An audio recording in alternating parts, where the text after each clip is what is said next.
भगवद्गीता अष्टमः अर्जुन उवाच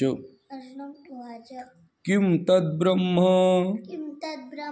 किमध्यात्मं किं कर्म पुरुषोत्तम अधिभूतञ्च किं प्रोक्तम् अधिदैवं किमुच्यते। ब्रह्म म्हणजे काय, अध्यात्म म्हणजे काय, कर्म म्हणजे काय, अधिभूत म्हणजे काय आणि आदिदैव कशाला म्हणतात असे अर्जुनाने भगवंतांना विचारले। अधियज्ञ कथं कोत्र देहेस्मिन् मधुसूदन प्रयाणकाले च कथं ज्ञेयोऽसि नियतात्मभिः। हे देवा, आदियज्ञ कोण आहे, तो या शरीरात कसा आहे, तसेच अंतकाळी चांगले माणसं त्या पुरुषाला कसे जाणतात। श्री भगवान उवाच अक्षरं ब्रह्म परमं ब्रह्म परमं स्वभावो अध्यात्म मुच्यते भूतभावोद् भवकरो विसर्ग कर्म संज्ञितः। परम अक्षर ब्रह्म आहे, आपले स्वरूप म्हणजे जीवात्मा अध्यात्म आहे। भूतांचे भाव उत्पन्न करणारा जो त्याग आहे तो कर्म या नावाने सांगितला जातो, असे भगवंतांनी उत्तर दिले। अधिभूतम क्षरो भाव पुरुषश्चादिदैवतं अधियज्ञो हमेवात्र देहे देहभृतां वर। उत्पत्ती विनाश असलेले सर्व पदार्थ अधिभूत हिरण्यमय पुरुष अधिदैव आणि या शरीरात वासुदेव अंतर्यामी रूपाने आदियज्ञ आहे। अंतकाले च मामेव स्मरन् मुक्त्वा कलेवरं यः प्रयाति समद्भावं याति नास्त्यत्र संशयः।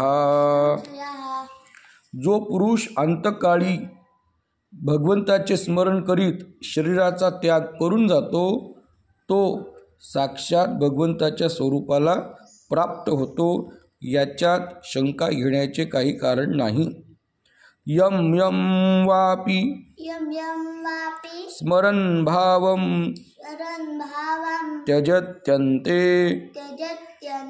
कलेवरं तं तमेवैति कौन्तेय सदा तद्भाव भावितः।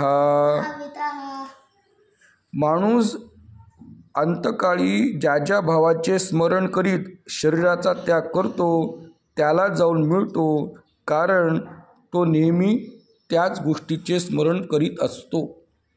तस्मात् सर्वेषु कालेषु मामनुस्मर युध्य च मय्यर्पित मनोबुद्धिर मामे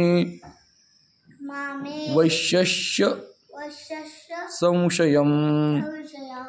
म्हणून अर्जुना, तू नेहमी माझे स्मरण कर आणि युद्धही कर, अशा प्रकारे मन आणि बुद्धी तू माझ्या ठिकाणी अर्पण केल्यामुळे निसंशयरित्या माझ्याशी येऊन मिळशील. अभ्यासयोग युक्तेन चेतसा नान्यगामिना परमं पुरुषं दिव्यं याति पार्थानु चिंतयन्.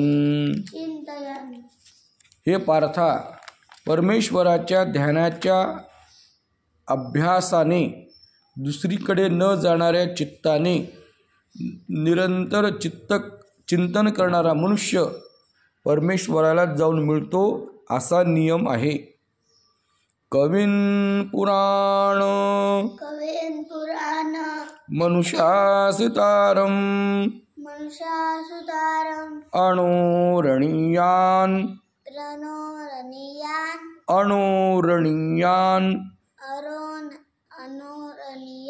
समनुस्मरेद्यः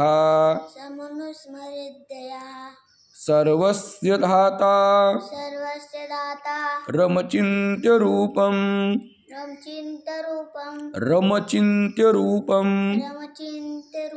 आदित्यवर्णं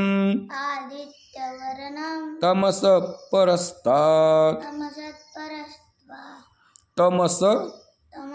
परस्तात्.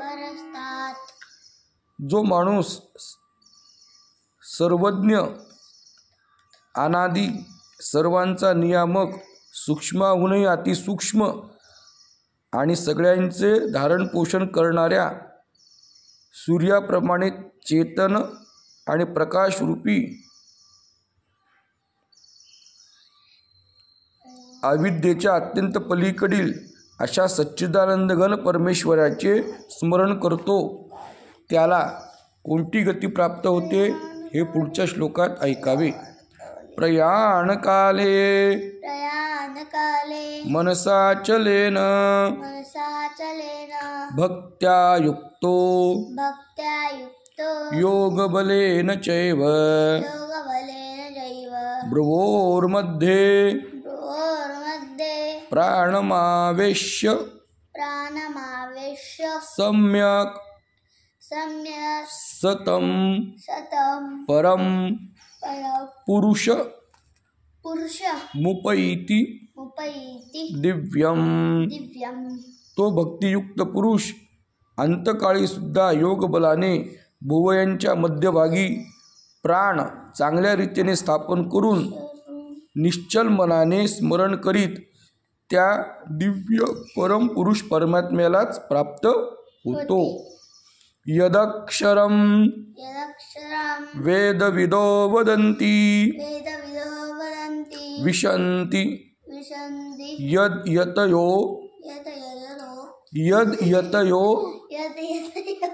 वीतरागाः यदिच्छन्तो ब्रह्मचर्यं चरन्ति तत्ते पदं संग्रहेण प्रवक्षे. वेदवेत्ते विद्वान त्या परमपदाला अविनाशी म्हणतात. आसक्ती नसलेले संन्यासी त्यामध्ये प्रवेश करतात आणि परमपदाची इच्छा करणारे ब्रह्मचारी ब्रह्मचर्याचे आचरण करीत ज्या पदाचे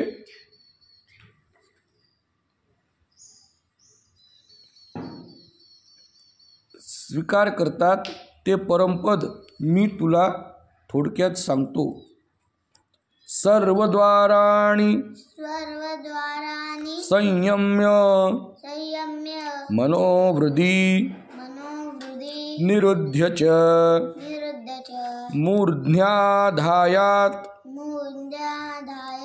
मनः प्राणम् आस्थितो योगधारणाम्. ओम इति एकाक्षरं ब्रह्म व्याहरन् माम नुस्मरन् यः प्रयाति त्यजन् देहं स याति परमां गतिम्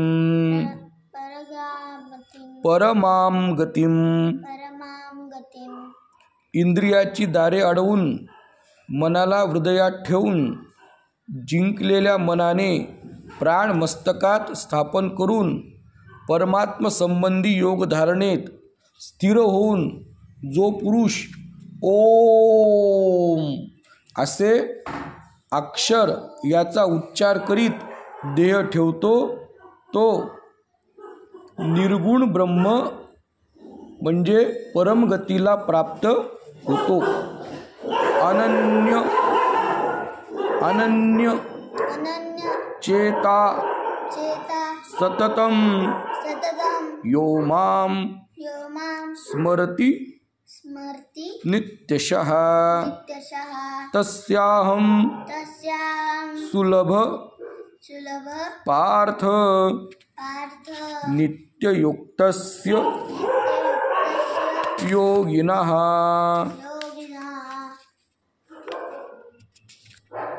जो पुरुष भगवंताच्या ठिकाणी अनन्य चित्त होऊन त्याचे स्मरण करतो तो योग सहज प्राप्त करून घेतो. मामुपेत्य पुनर्जन्म दुःखालयम शाश्वतं नाप्नुवन्ति